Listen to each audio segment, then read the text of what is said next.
Hello, everyone, and welcome to Pop Culture Spread, our fun weekly movie and streaming news show with a twist. If you are new to the channel, welcome. My name is Rick. Hit that like and subscribe button. Also, hit that notification bell. We would really appreciate it. Also, remember, you can hear us on audio podcast on Spotify, Apple, Amazon, and wherever all good podcasts are found. And also check out our merch store. Links are down below. And joining me on the show, as always, he's the other half of Pop Culture Spread and my good mate, VHS. Jace, how are you, buddy? Good, mate. How are you doing? Very well, very well. We've got a bit to talk about this week. There's always do, Rick. We always do. I think this week's a bit of a mixed bag of big things and small things, but I'm looking forward to talking about them. Awesome. All right. Well, let's get into some big news.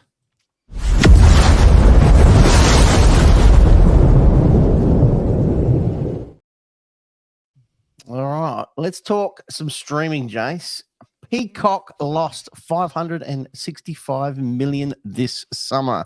The NBC Universal streaming service gained 4 million subscribers in Q3, while Oppenheimer did everything but bomb at the box office. What's going on here, mate? Well, basically, this is indicative of the times and something that we've been talking about quite heavily on this show. And what I'm talking about is the fact that there is a big change happening now in Hollywood where things are not working the way they used to be, a la the streamers. We know that Netflix has lost money. We knew that Disney Plus had lost money. That Paramount Plus had lost a lot of. They were all hemorrhaging money. And this is another example. But what makes this story interesting, Rick, it's not that Peacock lost $565 million this summer, which is a big story and not great. No. It's the fact that they are growing in subscriber base. So the fact that they're losing money from one end, but they're still growing as a platform, poses an interesting question. It's not that the business model isn't viable or the concept isn't viable for streaming, because look at the amount of people still engaging with the platform. It's all about their expenditure with these platforms. And them losing $565 million really just indicates, Rick, the fact that they're on a winning ticket. All these guys are. They just don't know how to run it. So they just threw everything at it. Like, at the end of the day, $565 million for a studio is a big hit. It's not the end of the world, Massive. But that's a big, big hit. And if it wasn't for films like Oppenheimer, which did amazingly well at the box office, NBC Universal may have been in a bit of trouble. So, but it's still better. Believe it or not, that was a better quarter than the previous quarter, because their previous quarter losses, and again, that's a 3-month period when we talk a quarter, was over $650 million, I believe. I'm just trying to find the exact number right here. But they had a better quarter this time than they did the last time. So, previously, Peacock lost $651 million from April to June. That's and a lot. $704 million from January to March. So even though you go, oh my, they lost $565 million, that is still an uptick in the direction. Yeah. And it goes to show that actually at the NBC Universal, Comcast, they are going, all right, we have to change the way that we do this. And you're going to see the rest of the studio follow suit, Rick. Yeah. And I think from about 2025 onwards, we're going to see the impact on that on our screens. Limited budgets, less shows. It's going to be really interesting to see the future of streaming, what kind of content we get. I'm all for it. But, now the change is happening. It's going to be very interesting to see how that plays out for us, the paying subscribers of these platforms. And they keep changing. I mean, there's so many streaming services. Well, they changed it from you can buy your ad-free one, or you can have ads. So you got like two options of what you want to do. Netflix. I'm assuming all are going to be doing that down the track. So The other thing is, there's rumors, Rick, that they're going to do. Some of these guys are going to partner up and do like package deals. what, So like Netflix and Disney or something together, or yeah, exactly. So you get that, but you'll get this and that and that. So that might be something else they'll try. Again, it's not the fact that they have a bad business model. They've got a bad product. They've got a great product. yeah. They just need to adjust what they spend on that product. So, but yeah, there we go. Hey, very interesting. I don't even know if have we got Peacock here in Australia? No, we don't. No. Though we don't. We do get a lot of that content through, believe it or not, something called Binge here, and it's spread across a few. Amazon Prime has a little bit of stuff. Yeah. Okay. Yeah. So Yeah. no, we have some of that stuff on Paramount Plus as well. Okay. I thought we had it here in Australia, but No, we don't have the. Yep. No, it's certainly a North American kind of thing. But are you Also, losing subscribers not having it in other countries? Wouldn't you but gain there are more? rights issues. The reasons we don't. Yeah. The reasons why they come up with our own individual platforms is all about licensing deals and things like that. I mean, Disney broke through that. Netflix broke through that. Paramount Plus has. I would love to see HBO Max, for example. Yes. Should be a global platform at this point. But we have to source it in a different kind of pipeline. So, Yep. Yeah. Fair enough. All right, mate. Let's get into other news.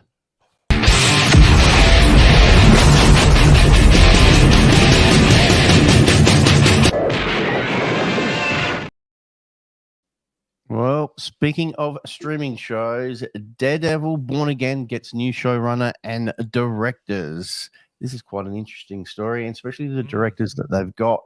Guys who are involved in Loki season 2 and a few other shows, which Loki is just on fire at the moment. So a really great show. So high hopes for this one, Jace. What's your thoughts on this?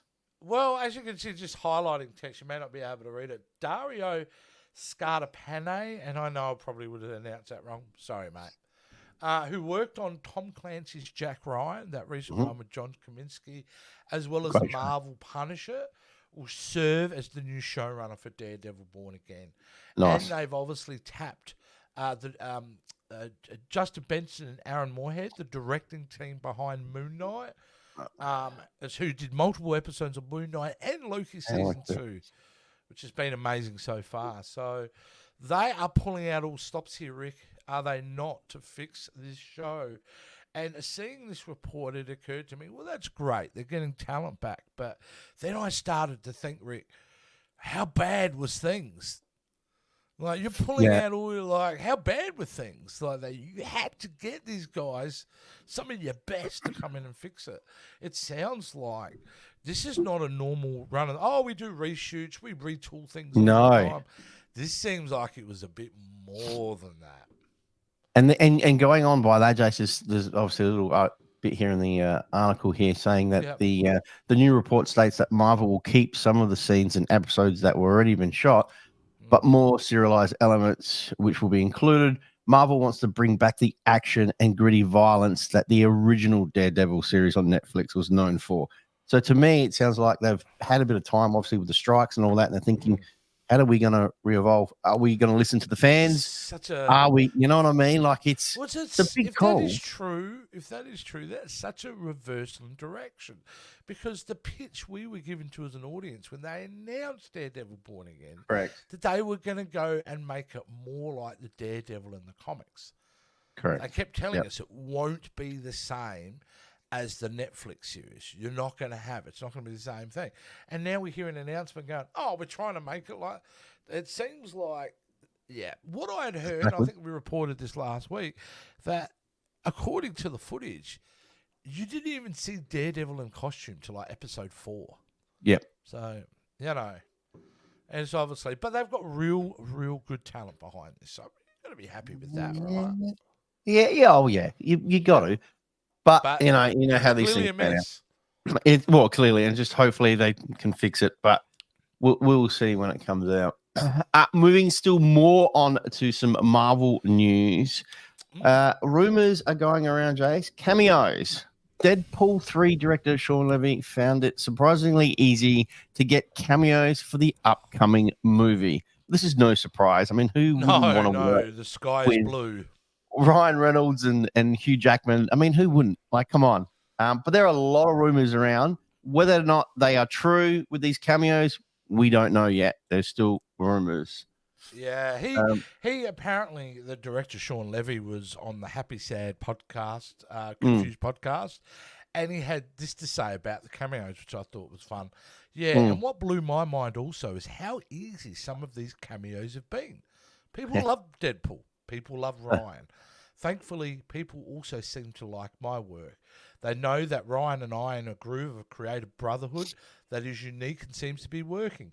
In addition, Levy stated that he loved the proliferation of casting rumours around my movie because that's so many that it is impossible to know what's real and what's made up. Which he's right, because anybody could be in this.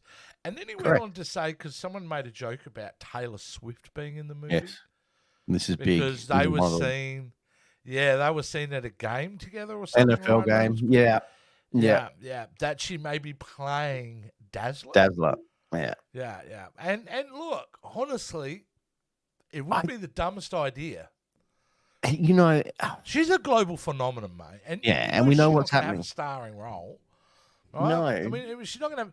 I think I think you would hire her. I would say, please come and do this movie, because that means all the young girls are coming to buy tickets as well. Yeah. Do you think it's? Tay-Tay I don't on the know. screen. I don't know. I think it could be just a publicity thing. Like I they've think just gone. Ryan Like, Reynolds, yeah. is loved People are so talking about it. universally that anyone would come and do a cameo for him at this point. It would be, Yeah. he can get the biggest names, whenever he wants for this movie. It's just going to be fun how they do it. I mean, like I'm still hoping that we get to see alternate Wolverines, and we do get to see some of the fan casting, because old Harry Potter, remember, they fan cast him as Wolverine, and apparently he's been rumored to be in the movie, Daniel Radcliffe. So it's going to be crazy. I can't wait, and it's a big film. It's actually probably it is probably the biggest film for Marvel coming up, more than any other film, I would say. Of course. I think if this doesn't work, they're in a lot of trouble. If this works, I think everyone will be excited again about Avengers, Kang Dynasty, and all that kind of thing. Get a little bit more out of that Marvel fatigue, because I think everyone's just had enough, really, like we all have. Yeah. All right, Jason, let's get on to the next story. Let's talk about some box office. Mm-hmm. Friday Night at Freddy's, 78 million, busting out all sorts of opening records. Best for Halloween, Peacock, day and date. This is a great example of another gaming franchise that has gone into movies and has just done gangbusters. It's just phenomenal. Like This game is cult status. Like, it has cult status. I've never played it. I've never played it, but it's legendary in its reputation. This is a great example of how the gaming industry is finally making good headway. In fact, this is the third gaming, and the reviews have been off the charts for this film, Rick. Everyone's saying it's great. This is the third gaming franchise this year, and they've all been good. Yeah. They've all been good. And I'm talking Super Mario Brothers. Amazing. I'm talking Gran Turismo. And I'm talking Friday Night at Freddy's now. So the gaming industry is coming in. They're making films that people are enjoying, and they're doing well. Different. And man, like Friday Night, Five Nights at Freddy's, not Friday Night, had a budget. Like, let me have a look at what the budget was supposed to be. Was it huge? I'm pretty sure it was a very moderate size budget. And with that, they've been smart, and they've come out at the right time. This is a big Halloween release. And when it comes to horror in gaming, there is no bigger name, Rick, than Five Nights at Freddy's. Yeah. So you're able to also tap into that market of kids, millennials, or even, Gen Zers who grew up playing this game. Like, yeah, they're in droves seeing this, and it's good to see. It's good to see. You know. Yeah, it'll be interesting to see the full numbers when it comes out. But like I said, I don't know anything about the game, so Dude, this is a report that's come out, and remember, it's Sunday here, but it's Saturday there. yeah, This isn't the full weekend's box office. This no. thing might crack. Might crack 100 million at this point. I'm saying it might. Oh, okay. It's getting near to the opening of Oppenheimer as well. Wow, that's huge. Pretty nuts. Pretty nuts about a fairly silly premise, but you know, Yeah. it's great. It's fantastic. And like I said, the review, I haven't seen it. In Mm. fact, I haven't even watched it. Jason Roy Gaston, you know, the guy I work with, Mhm. and you know, obviously very well, our Yep. friend. He just seen it, did a review on it. I don't know what he thought of it yet because he'll spoil it for me. But yeah, I believe he enjoyed it very much as well. So got a Wow. good rep. It's making plenty of money, and I think it's a great story. You know, that Five Nights at Freddy is not only making money, but they made a decent movie out of it. So, Well, they're going to be. Hopefully, they do more. And like they said, yeah. you know, there's 3 examples Did there that you, have just. Well, just off topic, did you watch Mm. Gran Turismo, Rick? I did. Absolutely loved it. It's a I good movie, just- right? Yeah. I'll stand by that. It had movie. so much heart and soul to that movie. It was just Yeah, it was phenomenal. fun. I really, It was yeah, a good movie. it was Yeah. a great movie. Excellent. Talking about Gen Zs or Zs, however you want to pronounce it. Yeah. Gen Z wants less sex in movies and TV, according to the UCLA study. What is going on here, Gen Zs? Come on, guys. This is not on. Well, it's actually, you know, Hollywood, you know, endeavors to be reflective of a time it's in. And you've got to actually, this is really indicative of what's happening in the culture. Younger people, on average, Change. are having less sex than multiple previous generations. In fact, I think they're one of the generations having less sex out of anyone. And so therefore that's going to reflect in entertainment. If they're not interested in the sex, if they're more as a generation becoming asexual, then you know they don't want to see that content. There's another. For me, I'm very like my thought might be very simplistic here, but I think I'm onto something. These kids have grown up in a world where porn is available 24/7. 24/7. Correct. Most of the kids, by the time they were 10, have seen things that Yep. I probably haven't seen yet, or I didn't see until I was, you know, very mature. Now these kids are drowned by it. So, when you got a previous generation who's obsessed with porn, and that's why porn gets created, that generally the next generation rejects what the previous generations want. So I believe because of the flood of online pornography, there's a reason why this modern generation going, I'm not interested in that. I'm more interested in friendships and being platonic and things like that. Yep. And that is becoming, you know, a very common story out there. You know, it's not great for the existence of the human race at this point, but it does indicate that they don't want to see things. The other thing is, like, having sex scenes in movies and TV, like, for us growing up, dude, like, that's how Gen we X. saw that stuff. Like, Yeah, that's right. We didn't have online or anything like that. There was no That that's kind of right. a source of Correct. titillation. But these days, because they see everything, and it becomes more evident in movies and TVs, unless it's integrally part of the plot, sex scenes are dead air. And I've been saying this since I was young too. Like, sex scenes generally, unless they're integral to the plot, generally slow a movie down to nothing. Well, they did the study between ages of 10 and 24.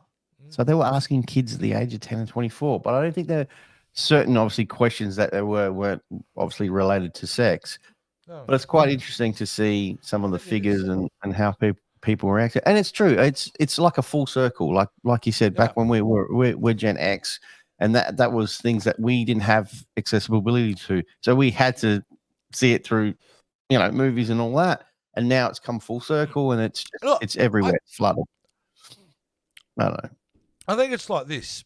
we became fascinated in our generation because we were denied it. Hmm. Like, it was like, oh, we don't know what's really going on. We want to see this stuff because, it's not something that we...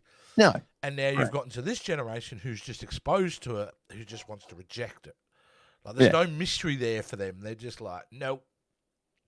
Like, it's hard enough to be in a relationship these days. It's so complex. I don't even want to go there, But yeah, it's an interesting study. But It is an interesting story. I kind of support it, though, because, again, I say most of the movies that I like, the ones that do have sex scenes, I can't think of...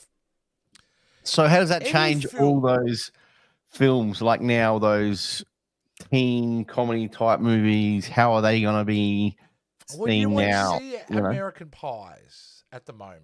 With this generation, they're not interested in that type of thing.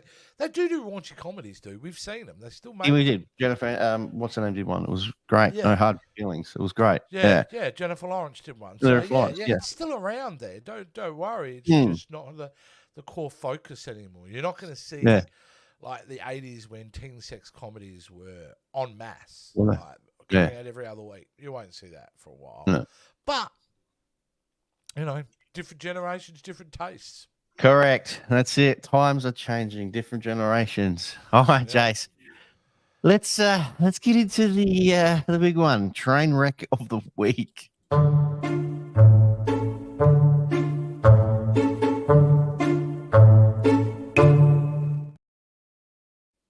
Wow, this is.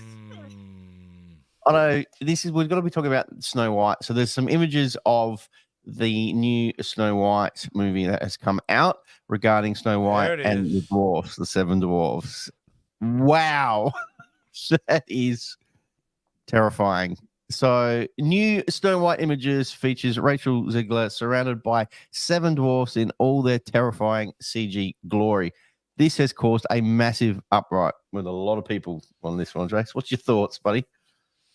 I'm shocked. I'm shocked at how poor the CGI looks. I'm shocked that Disney have backed down. I was under the impression, and what they had come out and said was, well, we're redefining what was the expectations of the dwarfs. Dwarfs come in all different sizes now. Caused a huge uproar.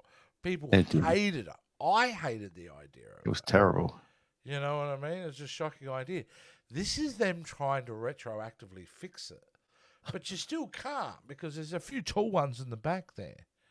But I think they've actually, if she stood up, she's still taller than all of them.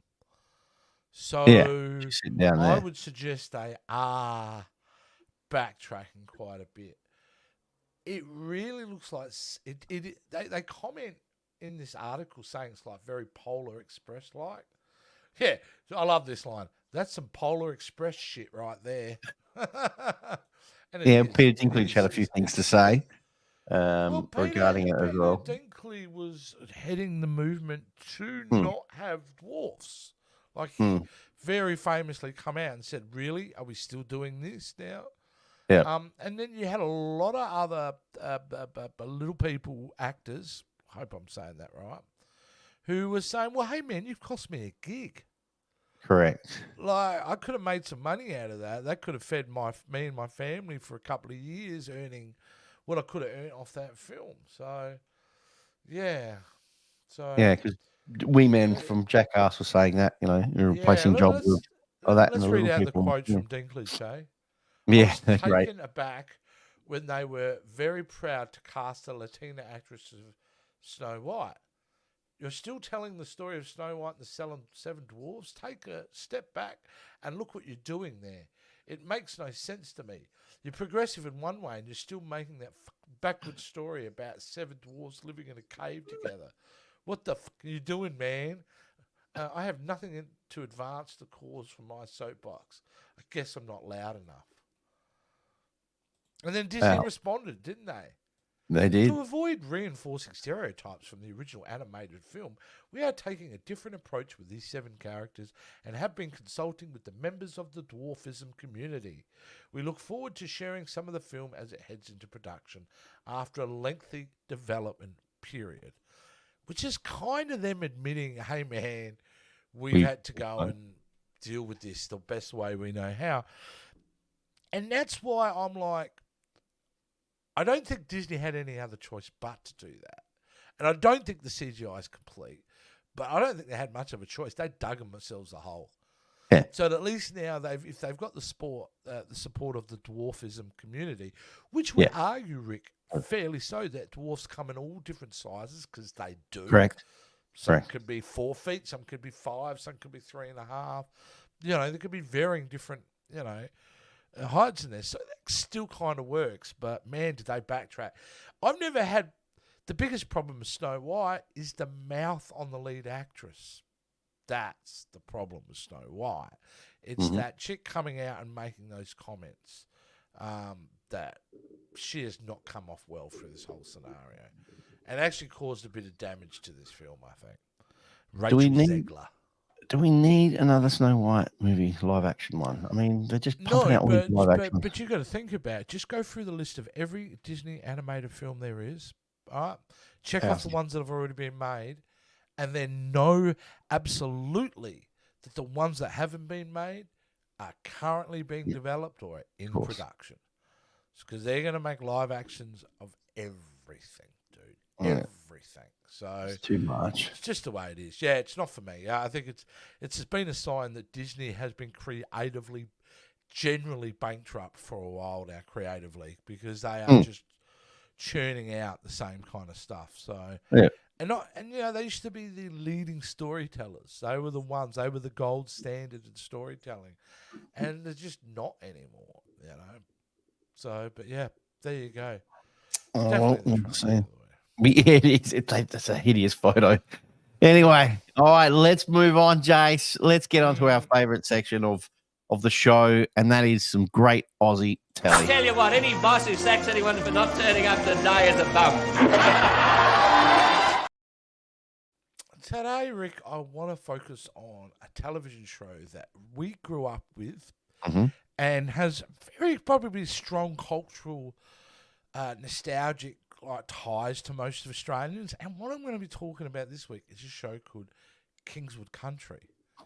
Do you remember the great Kingswood Country? Yeah. Now, for our American friends out there, what Kingswood Country essentially is think All in the Family, Archie Bunker, but replace that with an Australian larrikin, a Wellwood Sioux vet, who's obsessed with Holden Kingswoods, which is a model of car, who lives in a suburban Australia. And that's who you've got. He's a racist as well, and that's what you've kind of got. Now, originally, Rick, I don't know if you knew this, but where the idea of Kingswood Country came from. No. It actually was born off a comedy skit that the actor Ross Higgins, who was played the infamous Ted Bullpit, he was on a sketch show called The Naked Vicar Show on ABC in the 70s, which was a sketch show. And that's where they'd created the character Ted Bullpit. And then they were able to develop it and sell it to Channel 7, who then went on to show for 4 years, ran for 4 years Kingswood Country, and certainly was one of the most popular sitcoms of its period, and still has a very strong legacy. And it's still being quoted quite a lot. I mean, I still hear people today quote lines from that show, including myself. I mean, it's very iconic. So this week, to show our love and respect to the great Kingswood Country, Rick, let's play the intro to this once great Aussie sitcom.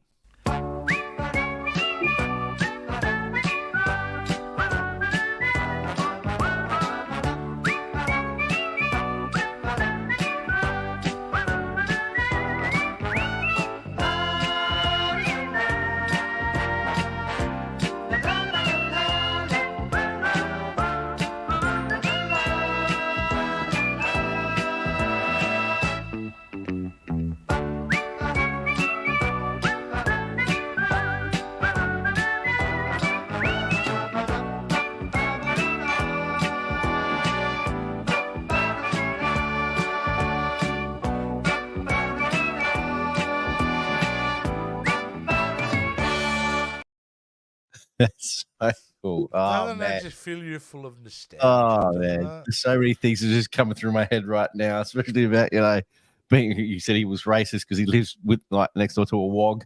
Like you just can't shut up, say that wog. type of stuff. Yeah, you just can't say that stuff now, but it's just so good. Oh wow. And that was the idea of it, and they had some actually classic funny episodes and that I still remember today, and it brings a smile to your face. So Taylor, a lot of these episodes are on YouTube, guys. So if you wanted to check out a few episodes, I think they're all up on YouTube. Oh, wow. Just do a search for Kingswood Country.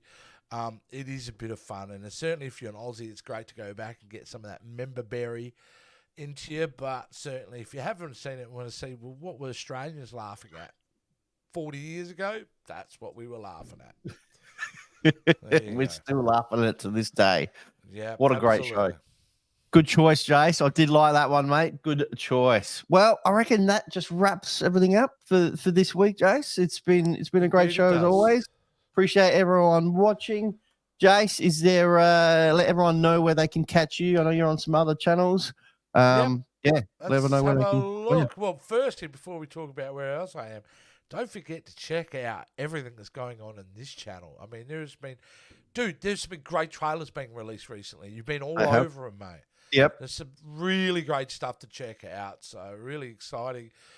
It looks like we're going to get some good stuff coming out in 2024. So really cool. Some big Definitely things. check out all the trailer reactions here. But you can also find me on the Jason Roy Gaston channel, YouTube channel. There I am in the corner, working with Jason Roy Gaston, the crazy Texan from the US. We've got a plethora of shows on there, which is really fun to watch, including we're jumping into the world of gaming and streaming coming up. So go check the channel out. There's so much content. You guys are going to love it. It's hilarious. You can also find Jason Roy Gaston and Joan, occasionally me, is on Captain's Quadrant, and you can check them out on YouTube under Captain's Quadrant. Captain Joe Dove, and there's Jason Roy and Moopsy. Look, if you're into Star Trek and, you're not want to take an Uber seriously, want to have some fun with it, that's the show to do. Those guys are a hoot, so go check that out as well. That's it. Wonderful. And then, speaking of Captain's Quadrant, Joe just popped on and said hi, gents. So, yep. Joe, there you go. There we go. We just gave you a good plug, Joe. So, yeah, go talk. Actually, they had a really great episode last night and the night before. Actually, I can't remember. I think a couple of nights ago now. Go check that out. That was really fun where they were talking about the latest Star Trek Lower Decks episode. Awesome. We'll have all the links, everything in our description down below, guys, if you want to check them out. Great content creators. All right, guys. Thank you so much for joining us, and we will see you guys all on the next show next week. Bye for now. See you guys. Thanks for watching the Pop Culture Spread YouTube channel. Please don't forget to like, subscribe, and ring that notification bell. Also, don't forget to follow us on all our social media platforms. And if you're looking for some quality wear, don't forget to check out our merchandise store, available right now.